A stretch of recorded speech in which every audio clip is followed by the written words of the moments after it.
முறை ஒரு சிறிய கிராமத்தில் அன்பு என்ற ஆர்வமிக்க சிறுவன் வாழ்ந்து கொண்டிருந்தான்.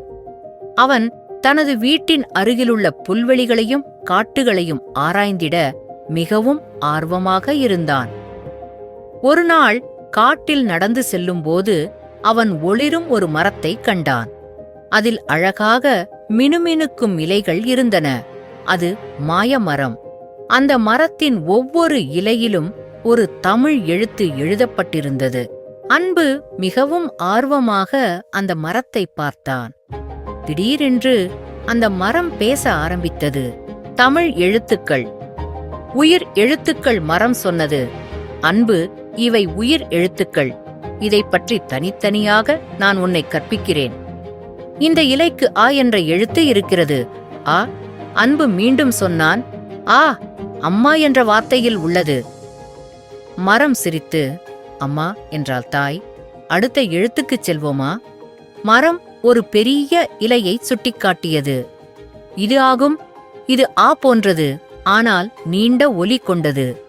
அன்பு சொன்னான், ஆ, ஆடு என்ற வார்த்தையில் உள்ளது. பின்னர் இல். அதை சொல்ல முடிகிறதா? அன்பு மீண்டும் சொன்னான், ஈ, இலை என்ற வார்த்தையில் உள்ளது. இது ஈடி. இது ஈ போன்றது, ஆனால் நீளமானது. அன்பு சிரித்துவிட்டு சொன்னான், ஈ, ஈசல் என்ற வார்த்தையில் உள்ளது. இங்கே ஊ என்ற எழுத்து. இது சிறியது மற்றும் சுருக்கமானது. அன்பு முயன்றான். ஊக்கு, உரல் என்ற வார்த்தையில் உள்ளது. மரம் ஒரு நீளமான இலையை சுட்டிக்காட்டியது. இது ஊ போன்றது, ஆனால் நீளமானது. அன்பு சொன்னான், ஊதல் என்ற வார்த்தையில் உள்ளது. இப்போது இதோ ஏ, இது கூரிய ஒலியைக் கொண்டது.